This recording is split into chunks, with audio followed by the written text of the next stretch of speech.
Hello students, आज हम पढ़ेंगे natural resources and their conservation. ये थर्ड यूनिट है हमारे सिलेबस का।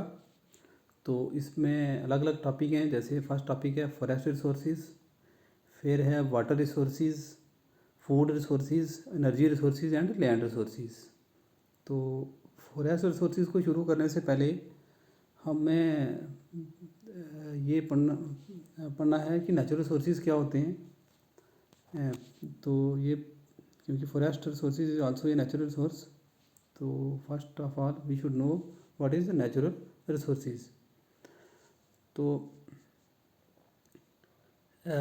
कोई भी चीज़, anything which can be used for satisfying the human need is called resources. Resources क्या है? रिसोर्स क्या चीज़ है? वो जो कोई भी चीज़ जो ह्यूमन नीड को पूरा करे उसको बोलते हैं रिसोर्स। और वो अगर रिसोर्स नेचुरली अवेलेबल हो या नेचुरली मिले, तो नेचर से नेचुरली मिले तो उसको बोलते हैं नेचुरल रिसोर्सेज। जैसे कि land, water, soil, minerals, vegetations, forest, fuel, air, solar energy, wind energy etcetera. ये सब क्या हैं? This all are the natural resources. Natural resources different types के होते हैं और इनको अलग तरह से हम डिफरेंट टाइप से क्लासीफाई करते हैं। केमिकल नेचर के बेसिस पे नेचुरल रिसोर्सेज होते हैं ऑर्गेनिक और इनऑर्गेनिक। ऑर्गेनिक रिसोर्सेज हो गए जैसे कार्बोहाइड्रेट, प्रोटीन्स वगैरह, ये ऑर्गेनिक रिसोर्सेज होते हैं। इनऑर्गेनिक रिसोर्स कौन से हो गए? जैसे mineral bowls, different kinds of minerals are inorganic in nature होते हैं। इसके अलावा on the basis of abundance और अवेलेबिलिटी के बेस पे कुछ रिसोर्सेज कॉमन होते हैं, खुद मिल जाते हैं, और कुछ रेयर होते हैं। जैसे आयरन अगर मिनरल ले लें तो वो कॉमन है, ज़्यादा मिलता है, और गोल्ड जो है वो रेयरली मिलता है। इसी तरह से वाटर, एयर, ये कॉमन हैं, और कुछ रिसोर्सेज हैं जैसे फॉसिल फ्यूल हैं कुछ जो कि रेयरली मिलते हैं। इसके अलावा on the basis of renewability के बेस पे कि रिन्यूएबल है, उसको दोबारा यूज़ कर सकते हैं या नहीं कर सकते, उसके बेसिस पे भी नेचुरल रिसोर्सेज को हम डिवाइड करते हैं inexhaustible and exhaustible. Inexhaustible resources वो होते हैं जो कभी ख़त्म नहीं होते, जैसे हवा, पानी, टाइडल एनर्जी, हाइड्रो एनर्जी या सोलर एनर्जी। ये सब क्या इनएग्जॉस्टिबल हैं, जो कभी ख़त्म नहीं होते, इनको बार बार हम यूज़ कर सकते हैं। दूसरा क्या होता है, क्योंकि ये अवेलेबल हैं अबंडेंस में, तो दूसरा है एग्जॉस्टिबल। ये रिसोर्सेज क्या होते हैं? May get depleted if there indiscriminate usages is carried out. अगर इसका लगातार हम यूज़ करते रहेंगे तो ये रिसोर्सेज ख़त्म हो सकते हैं जो एग्जॉस्टिबल हैं। तो इनको एग्जॉस्टिबल को हम फर्दर डिवाइड करते हैं। ये दो तरह के होते हैं, रिन्यूएबल रिसोर्सेज और नॉन रिन्यूएबल। तो एग्जॉस्टिबल्स को फिर हम डिवाइड करते हैं into renewable resources and non renewable resources. Renewable कौन से होते हैं? रिसोर्सेज दैट कैन बी रेप्लेनिश और reproduce with in the time limit. वो रिसोर्सेज जिनको दोबारा से क्या किया जा सकता है, रिप्रोड्यूस हो जाते हैं टाइम के साथ, तो एक टाइम लिमिट में, तो उसको बोलते हैं रिन्यूएबल रिसोर्सेज। जैसे वाटर हो गया, एनिमल्स हो गए, या फॉरेस्ट हो गए, क्योंकि फॉरेस्ट अगर हम काटते हैं कुछ और नेचुरली अगर उसको ज़्यादा नहीं काटेंगे तो वो दोबारा से वहाँ पर मेंटेन रहेंगे। और अगर एक ट्री काटा है या कुछ अगर कम उसमें काटते हैं नंबर में, तो क्या होगा, वो दोबारा से क्या हो जाते हैं, रिप्रोड्यूस हो जाते हैं। लेकिन नॉन रिन्यूएबल सोर्स कौन से होते हैं? कैन नॉट रिप्लेनिश और इटसेल्फ और may take long period to get recycle. जिनको रिसाइकल होने में बहुत ज़्यादा टाइम लग जाता है। इसमें हम ये मान के चल सकते हैं कि rate of consumption is greater than rate of recovering. जो रिकवरी का रेट है वो कम है और कंजप्शन ज़्यादा है, तो उस केस में वो रिसोर्सेज क्या होते हैं? Non renewable. जैसे मिनरल्स हो गए, यूज़ करते हैं, फॉसिल फ्यूल हो गए, जो क्योंकि फॉसिल फ्यूल ही कभी बने होंगे, जैसे कोल पेट्रोलियम वगैरह बने, लेकिन आज उनका हम ज़्यादा से ज़्यादा इस्तेमाल कर रहे हैं, और जितना कंजप्शन हो रहा है उतनी रिकवरी नहीं होगी। उनको दोबारा नहीं बन सकते, उनको बनने में कई ईयर्स लगते हैं, तो थाउजेंड्स ऑफ ईयर लग जाते हैं, तो फिर जाकर वो बनते हैं। तो इस वजह से वो उनकी नहीं है, वो कुछ टाइम के बाद वो ख़त्म हो जाएंगे। ऐसे जो है नॉन रिन्यूएबल सोर्स, अगर एक फॉरेस्ट को ले लें हम, जो कि रिन्यूएबल सोर्स है, अगर उसको भी हम ज़्यादा एक्सप्लाइट करेंगे तो वो भी नॉन रिन्यूएबल हो जाएगा, ख़त्म हो जाएगा फिर।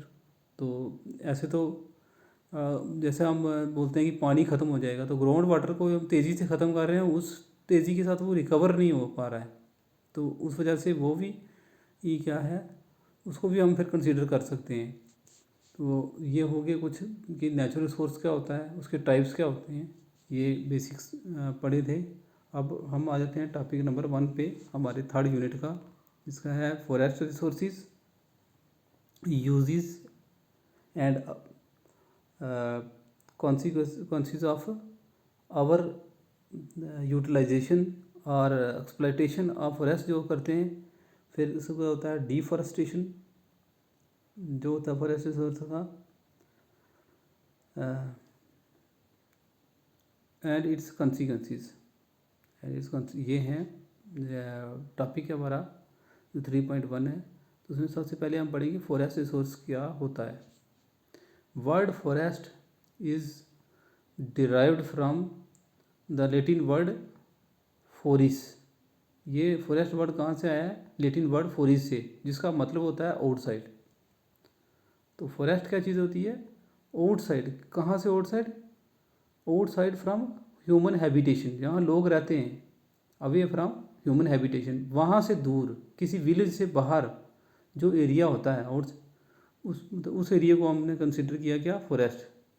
क्योंकि किसी गांव होगा, गांव के सराउंडिंग में या कहीं क्या होगा? फॉरेस्ट होगा, तो इसलिए यहाँ फॉरेस्ट वर्ड से ये बना है फॉरेस्ट। और food and agriculture organization FAO define करती है फॉरेस्ट क्या होता है कि ऑल लैंड्स बियरिंग वेजिटेशन, सारी लैंड्स जिस पे वेजिटेशन है डोमिनेटेड बाय ट्रीज, और उन पे डोमिनेशन किसका होगा? डोमिनेशन होगा ट्रीज़ का, ऑफ एनी साइज, एक्सप्लॉइटेड और unexploited, capable of producing wood and other products. ये जो है ये डेफिनेशन दी थी FAO ने। वो बोलते हैं कि सब लैंड्स जहाँ पर वेजिटेशन होती है, जिसमें ट्रीज़ का डोमिनेशन होता है, और वहाँ पर लकड़ी भी मिलती है, वुड और बाकी प्रोडक्ट्स, उसको हम क्या बोलते हैं? फॉरेस्ट। तो according to Indian state of forest report, जो इंडियन फॉरेस्ट रिपोर्ट आती है इंडियन स्टेट्स की अलग अलग, ऑफ 2017 की बात करें अगर, तो total forest cover of India जो इन मेज़र किया था वो कुछ इतना स्क्वायर किलोमीटर था।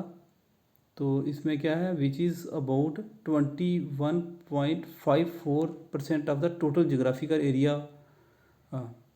इतना फॉरेस्ट कवर 2017 में इंडिया में जो है नोटिस किया गया है, रिकॉर्ड किया गया है। तो जबकि किसी भी कंट्री में जो फॉरेस्ट पॉलिसी कहती है कि किसी भी कंट्री में का जो फॉरेस्ट कवर होना चाहिए वो 33% होना चाहिए। अगर हम हिल एरिया की बात करें तो वहाँ फॉरेस्ट कवर कितना परसेंट होना चाहिए? 60% इन हिली एरिया, माउंटेन एरिया में। और ओवरऑल जो है किसी भी कंट्री का जो फॉरेस्ट कवर होना चाहिए वो होना चाहिए 33%। तो अब आता है कि यूजेस ऑफ फॉरेस्ट क्या है। तो फॉरेस्ट के क्या है? डिफरेंट यूजेस हैं, उसमें अलग अलग हमने इनको कैटेगराइज किया है। उसमें पहला आता है प्रोडक्टिव यूज़। प्रोडक्ट क्या यूज़ करते हैं फॉरेस्ट के? एक तो हम प्रोडक्ट यूज़ करते हैं फ्यूल वुड, लकड़ी। तो लकड़ी क्या मेजर सोर्स है एनर्जी की, खासकर जो लोग गाँव में रहते हैं उनके लिए। तो किन कंट्रीज़ में ज़्यादातर? डेवलपिंग और अंडर डेवलप कंट्रीज़ जो हैं ज़्यादातर लकड़ी यूज़ करती हैं, मतलब करती हैं एनर्जी के लिए। तो इसमें जो कंटिनेंट्स आते हैं हमारे, उसमें एशिया जो कंटिनेंट है उसमें सबसे ज़्यादा लकड़ी यूज़ होती है, फ्यूल वुड यूज़ होता है 44%। और एशिया के बाद अफ्रीका में सबसे ज़्यादा यूज़ होता है 21%। और फिर अफ्रीका के बाद south America and Caribbean, south America जैसे ब्राज़ील वगैरह और पेरू वगैरह, चील वगैरह कंट्रीज़ हैं, वो करती हैं 12%। तो यहाँ पर क्या होता है, प्रोडक्टिव यूज़ होता है, लकड़ी यूज़ होती है एज ए फ्यूल। इसके अलावा इंडस्ट्रियल यूज़ भी होता है फॉरेस्ट प्रोडक्ट के, किसमें, लकड़ी का, जैसे शिपिंग इंडस्ट्री में, पेपर पल्प इंडस्ट्री में, स्पोर्ट्स गुड्स में, स्पोर्ट्स का जो सामान बनता है, बैट हो गया, हॉकी हो गए वगैरह, वो भी, और फर्नीचर जो होता है हमारे घरों में भी लगा हुआ। तो ये क्या है, इंडस्ट्रियल रिक्वायरमेंट में जो लकड़ी यूज़ होती है वो भी प्रोडक्टिव यूज़ होता है फॉरेस्ट का। फिर है माइनर फॉरेस्ट प्रोडक्ट्स भी यूज़ होते हैं, जैसे मेडिसिनल प्लांट से मेडिसिन बनती हैं, वो प्लांट्स के अलग अलग पार्ट्स यूज़ होते हैं उसके लिए, फॉरेस्ट से लेते हैं, गम्स, टैनिन्स एट्सेट्रा। तो ये प्रोडक्टिव यूज़ होते हैं फॉरेस्ट के। प्रोटेक्टिव यूज़ क्या होते हैं, प्रोटेक्शन भी देता है फॉरेस्ट हमें। इसमें क्या प्रोटेक्शन देता है, एक तो कंट्रोल करता है rain water run of and floods. देखो अगर कहीं फॉरेस्ट हों तो जो फ्लड्स आने के ज़्यादा खतरे रहते हैं वो कम हो जाते हैं, क्योंकि प्लांट्स उनके लिए बैरियर एक्ट करते हैं और वो रूट्स के थ्रू ज़्यादा से ज़्यादा वाटर ऑब्जॉर्व कर लेते हैं और वाटर रन ऑफ को कम कंट्रोल करते हैं। दूसरा, सॉइल इरोजन को भी कंट्रोल होता है। जितना भी जब बारिश होती है तो जब बारिश के जो रेन ड्रॉप्स होते हैं उनकी फोर्स कम हो जाती है, रिड्यूस हो जाती है जब पेड़ों से टकराती है जब, तो अगर डायरेक्ट सॉइल पे पड़ती तो वो सॉइल को इरोजन कर सकती थी। तो इसलिए फॉरेस्ट हमारे सॉइल इरोजन को भी रोकते हैं। इसके अलावा क्या होता है, जो प्लांट्स की रूट्स होती हैं वो क्या करती हैं, बाइंड करती हैं सॉइल को टुगेदर, इससे भी सॉइल इरोजन नहीं होती। फिर आता है नेक्स्ट हमारा रेगुलेटरी यूजेस। रेगुलेटरी यूजेस में क्या होता है, जैसे रेगुलेशन करता है गैसीज साइकिल को, गैसीज बैलेंस को जो है ये फॉरेस्ट की वजह से होते हैं। क्या करते हैं फॉरेस्ट, ऑब्जर्व करते हैं कार्बन डाइऑक्साइड एंड रिलीज़ करते हैं ऑक्सीजन, क्योंकि प्लांट्स से हमें ऑक्सीजन मिलता है और प्लांट्स फॉरेस्ट में होते हैं। तो क्या करते हैं, फॉरेस्ट हमें ऑक्सीजन देते हैं और कार्बन डाइऑक्साइड जो गैस है उसको ऑब्जर्व करते हैं। इसलिए फॉरेस्ट को हम क्या कहते हैं, लंग्स ऑफ बायोस्फीयर। बायोस्फीयर के लंग्स क्या हैं, फॉरेस्ट। फॉरेस्ट और क्या करते हैं, forest provide habitat for wild animals. Wild में जो एनिमल रहते हैं जंगल में, उनके लिए फॉरेस्ट घर होते हैं, उनका घर होते हैं फॉरेस्ट, तो हैबिटेट प्रोवाइड करते हैं। क्लाइमेट को भी रेगुलेशन करते हैं फॉरेस्ट। तो इसमें क्या करते हैं कि माइक्रो क्लाइमेट को खासकर जिस फॉरेस्ट के एरिए में क्या है कि उसको रेगुलेट करते हैं, इवेपो ट्रांसपिरेशन करते हैं। जब ट्रांसपिरेशन होती है तो उससे क्या होता है कि वाटर रिलीज होता है, वेपरेट होता है एयर में, तो उससे टेम्परेचर जो है वो क्या होता है, प्लीजेंट हो जाता है, वो रिड्यूस होता है सराउंडिंग में, फॉरेस्ट एरिया में। तो ऐसे जब हम गर्मियों में कभी फॉरेस्ट जंगल में विज़िट करते हैं जहाँ, तो वहाँ as compare to other areas temperature कम होता है और वहाँ बड़ा अच्छा फील होता है। इसके अलावा फॉरेस्ट की एस्थेटिक वैल्यू भी है। फॉरेस्ट के जो प्लांट्स लगते हैं वो क्या करते हैं, ब्यूटिफिकेशन करते हैं नेचर का, सराउंडिंग का। तो next is our exploitation of forest. Next is our exploitation of forest. Over exploitation क्या होता है, मीन्स आवर यूज़ और misuse of forest resources. Our use जो फॉरेस्ट रिसोर्सेज होते हैं, जहाँ मिस यूज़ होता है जो फॉरेस्ट में जो मिलता है चीज़ें, तो उस चीज़ को बोलते हैं आवर एक्सप्लॉयटेशन होना। इसमें आवर यूज़ मिस यूज़ जो आवर एक्सप्लॉयटेशन जो आवर यूज़ होता क्यों है, क्योंकि फॉरेस्ट से क्या मिलता है, क्या लेने के लिए, फूड लेने के लिए, शेल्टर्स के लिए, मेडिसिन के लिए, टिम्बर के लिए और फ्यूल के लिए। ये चीज़ें जब फॉरेस्ट से हम यूज़ करते हैं, ये चीज़ें लेते हैं, तो फॉरेस्ट का क्या होता है, ओवर एक्सप्लॉयटेशन होता है। अभी पॉपुलेशन तेज़ी से बढ़ी है इन लास्ट 100 ईयर्स में, तो और इंडस्ट्रियलाइजेशन भी हुई है, तो इससे क्या है कि रॉ मटेरियल की डिमांड बहुत ज़्यादा बढ़ गई है। तो ये रॉ मटेरियल फॉरेस्ट से मिलता है, इस वजह से फॉरेस्ट पे बहुत सारा प्रेशर पड़ा है। नेक्स्ट है हमारा डिफॉरेस्टेशन एंड इट्स कॉन्सिक्वेंसीज। डिफॉरेस्टेशन क्या होता है और इसके कॉन्सिक्वेंसीज क्या हैं। डिफॉरेस्टेशन क्या होता है, क्लियरिंग ऑफ फॉरेस्ट और destruction of forest without sufficient reforestation. जो फॉरेस्ट का क्लियरिंग हो रही है, डिस्ट्रक्शन हो रहा है, उसको बोलते हैं डिफॉरेस्टेशन। इसके काजेज़ क्या है? पॉपुलेशन जो एक्सप्लोजन हो गया, पॉपुलेशन बढ़ गई तो डिमांड बढ़ गई है, तो डिमांड कहाँ से पूरी करते हैं? फॉरेस्ट रिसोर्सेज से। तो उस वजह से क्या है? डिफॉरेस्टेशन तेज़ी से हो रही है।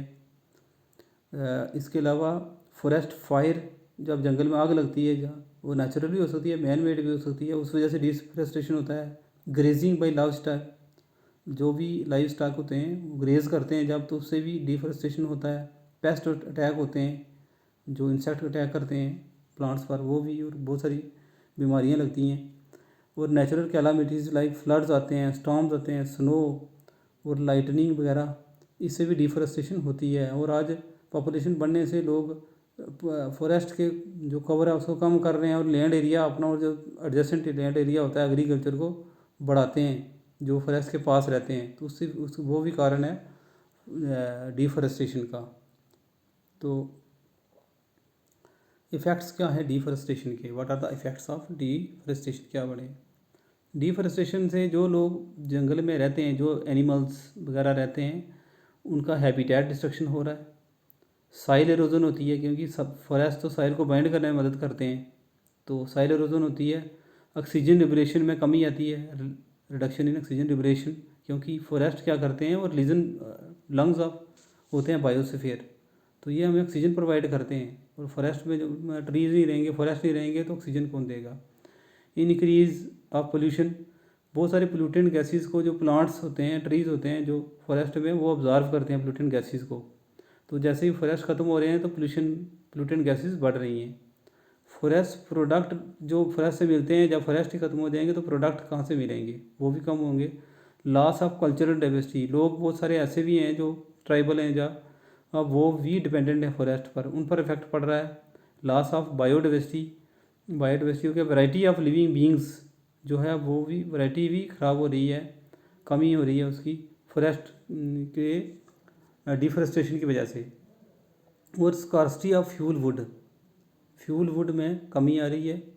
लकड़ी जो है, जो हम जलाते हैं, उसमें कमी आएगी अगर फॉरेस्ट का डिफॉरेस्टेशन होता है। तो लवरिंग ऑफ वाटर टेबल जो बना रहता है फॉरेस्ट की वजह से, पेड़, क्योंकि जो प्लांट्स के ट्रीज़ होते हैं, रूट्स होती हैं जो ट्रीज़ की, वो क्या करती हैं, वाटर जब रेनफॉल होता है तो उसको ऑब्जर्व करती हैं, और रन ऑफ ज़्यादा पानी नहीं होता तो वाटर नीचे ही जाता है, परकुलेट करता है, तो वो ट्रीज़ जो होते हैं और उसकी रूट्स वो मदद करती हैं।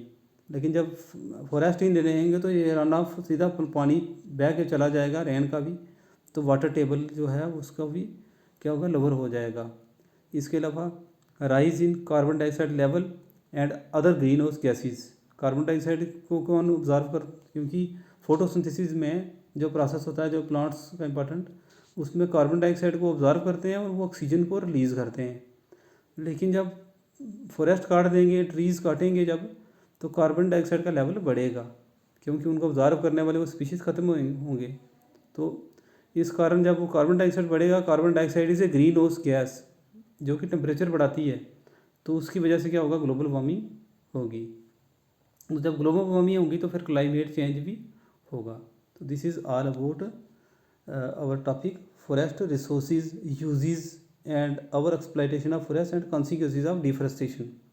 Okay, thank you.